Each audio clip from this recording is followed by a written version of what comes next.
I've always been the type to keep my head down at work.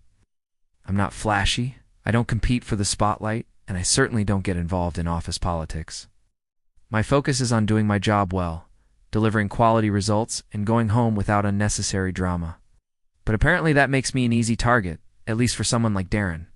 Darren joined our team about 6 months ago.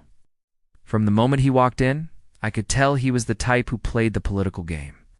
He laughed too loudly at the boss's jokes, spent more time chatting by the coffee machine than at his desk, and somehow always had a reason for missing deadlines. Still, he was charming, that fake kind of charming that works in corporate settings, so people gave him the benefit of the doubt.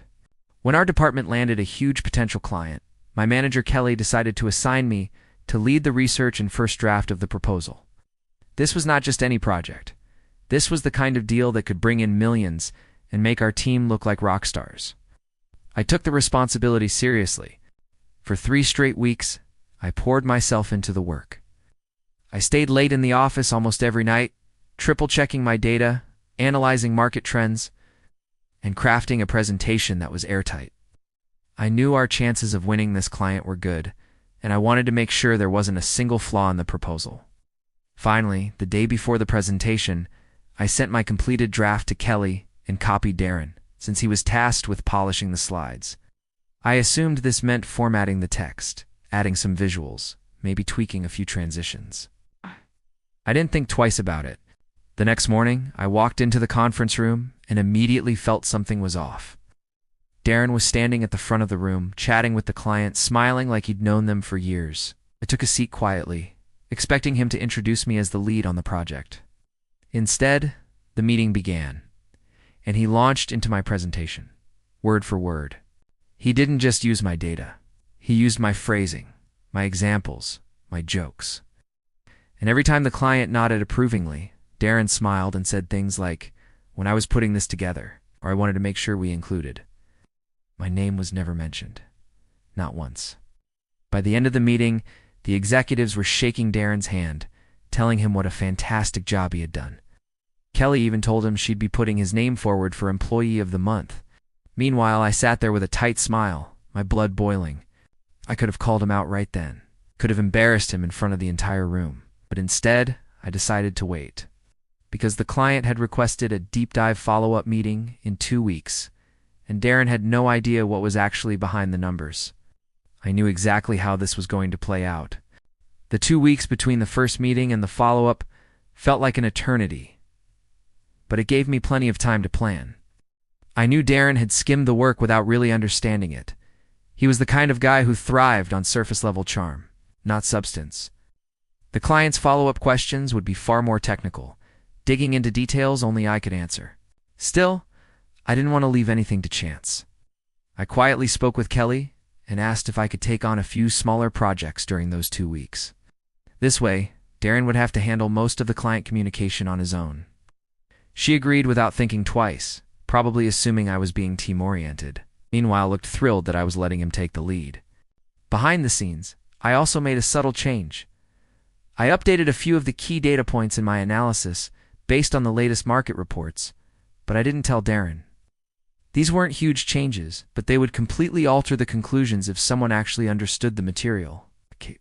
If Darren tried to present the old version without the updated numbers, it would be painfully obvious that he hadn't done his homework. The day of the follow-up arrived, and I walked into the conference room deliberately late, just as Darren was greeting the clients. He shot me a smug smile, the kind that screamed, "I've got this, and you're irrelevant." I sat quietly in the corner, taking notes. The clients dove right into the hard questions. "Can you explain how these projections account for the recent dip in consumer spending in Q2? One of them asked. I could see Darren's confident smile falter just slightly. "Well, he began, flipping through his printed slides. "We factored that in with—" He paused, clearly realizing the numbers in front of him didn't match the question. He tried again, using vague corporate buzzwords like market resilience and strategic positioning. But the clients were not buying it. Another question came. "What methodology did you use for this competitive analysis?" Darren hesitated again. "Oh, standard industry benchmarking." He trailed off, looking at Qley as if for backup. She frowned.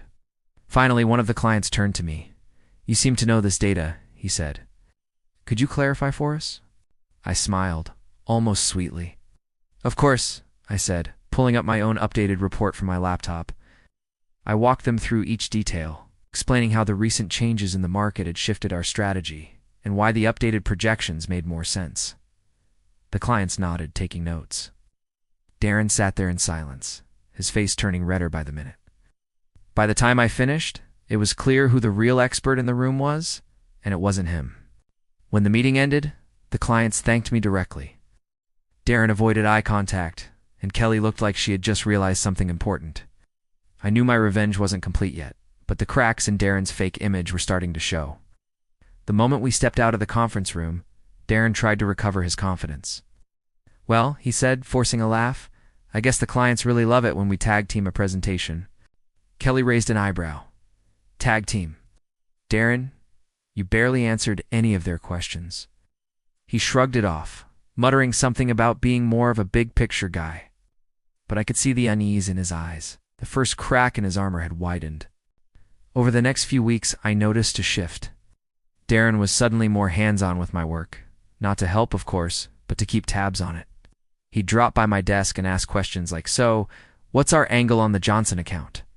Or do you have the final draft for the quarterly report? His tone was casual, but I knew he was fishing for information he could use. That's when I decided to set the trap. We had a massive internal presentation coming up for the executive board, the kind of thing that could lead to promotions if it went well. Darren, of course, volunteered himself as lead presenter. Qley approved it, but she also asked me to prepare all the supporting data. That was perfect. I worked late nights on the project, compiling charts, analyzing trends, and creating a clean, professional deck. But here's the twist. I made 2 versions. The first version, the one Darren would get, looked perfect on the surface, but the graphs were slightly misaligned, and a few of the data points were outdated by just enough to cause confusion. Not enough to look suspicious, but enough that someone actually reading it would be tripped up. The second version, my real one, was flawless and ready to impress. A few days before the presentation, I accidentally left a printed copy of the fake deck in the shared printer tray. As planned, Darren swooped in, pretending to save it for me. I thanked him, playing the part of the clueless coworker who didn't realize she'd just handed over her hard work. On the day of the presentation, Darren strutted into the boardroom like he owned the place. The executives were all there, waiting. He started confidently flipping through the slides, but it didn't take long before the little flaws in the fake deck began to trip him up. One executive interrupted. Darren, this data doesn't match the quarterly financials we just reviewed. Darren stammered, flipping to the next slide, only to be met with another problem. A mislabeled graph axis. I think there's been some sort of mix-up, he said, sweat beading on his forehead. That's when Qley turned to me. Do you have the updated version? I did. And when I presented it flawlessly, answering every question with ease, the room shifted. Good. The executives were clearly impressed. Darren, meanwhile, sank lower in his seat with each passing minute. I walked out of that room with more than just the satisfaction of seeing him fail. I walked out knowing I had the upper hand for whatever came next. The fallout from that presentation was immediate. Executives pulled Qley aside afterward, and although I couldn't hear the conversation, I caught a few glances in my direction. Darren emerged from the meeting looking pale and tight-lipped, his swagger gone. That afternoon, Qley called me into her office. First off, she began, "Great job today. You handled that presentation with professionalism, especially given circumstances." I played innocent. "Oh, was there a problem with Darren's slides?" Qley gave me a knowing look but didn't press. "Let's just say it's clear who's been doing the heavy lifting around here. From now on, I want you to take the lead on major accounts." I thanked her, trying not to grin too hard. The change was immediate. While Darren still had his job, his influence over projects was diminished. He no longer had the luxury of writing on my work. Now he had to contribute, and that meant his flaws were more visible than ever. But Darren wasn't the type to accept defeat quietly. Over the next week, he tried to undermine me in subtle ways. He'd accidentally delete shared files, claim I hadn't sent him important emails, or give me incorrect meeting times. Each time, I documented everything. Screenshots, timestamps, saved email threads. The final straw came when Darren sent an email to the entire team, accusing me of missing a critical deadline. Unfortunately for him, the deadline had been moved, and I had the email from Qley to prove it. I forwarded the proof to the entire team, including the executives, with a short, professional note. For clarity, the deadline for this deliverable was updated in Qley's email dated March 12th. Please see attached. The silence that followed was delicious. Later that day, Qley summoned Darren into her office. The door was shut for nearly an hour. When he finally emerged, his face was flushed, and he avoided eye contact with everyone. From that point forward, Darren kept his distance. He stopped accidentally sabotaging my work, stopped hovering over my desk, and stopped trying to steal credit. I guess he'd been told in no uncertain terms that one more stunt like that would cost him his job. I wish I could say I felt bad for him, but the truth is, I didn't. Darren had made my work life miserable for months, and he'd built his reputation by stepping on others. All I'd done was let him reveal himself for what he truly was. The best part? My reputation in the company soared. I was given lead status on multiple projects, invited to high-level meetings, and even offered a mentorship role for new hires. Meanwhile, Darren faded into the background, no longer the golden boy he once pretended to be. At every time I walked past his desk, I couldn't help but think, sometimes the best revenge is simply letting someone's own arrogance destroy them. A few months passed, and the office atmosphere shifted in a way I hadn't felt in years. People were more collaborative, less guarded. Darren's absence from leadership roles meant fewer last-minute fire drills, and projects were running smoother than ever. I didn't go out of my way to rub my success in his face. That would have been petty. But I won't lie. It felt good to finally work without the constant fear of my contributions being hijacked. My confidence grew, and I started pitching bigger ideas. One morning, I was asked to present a proposal directly to the CEO and board. Normally, Darren would have tried to muscle his way into such an opportunity, but this time he didn't even attempt it. He sat quietly in the meeting room, taking notes while I spoke. The proposal went over so well that the CEO approved it on the spot. As the meeting wrapped up, he turned to Darren and said, "You should take notes from my name.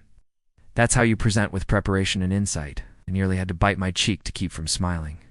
From then on, my position in the company was cemented. Qley began including me in long-term planning sessions, and I was given access to information that only a handful of people had. Darren, meanwhile, was reassigned to smaller accounts, the kind of projects he used to delegate to interns. I later learned from a friend in HR that Darren had been put on a performance improvement plan. It was essentially a probation period. One wrong move, and he'd be gone. The irony was, the very thing that got him there was his habit of taking credit for other people's work. Without my research and preparation to lean on, he floundered. The final chapter of Darren's downfall came during a quarterly review meeting. He was tasked with delivering a strategy for a major client. His ideas were surface level, lacking depth or concrete steps. Halfway through, the client interrupted him with a blunt, "This isn't actionable." Yes. "Do you actually understand our needs?" The room went silent.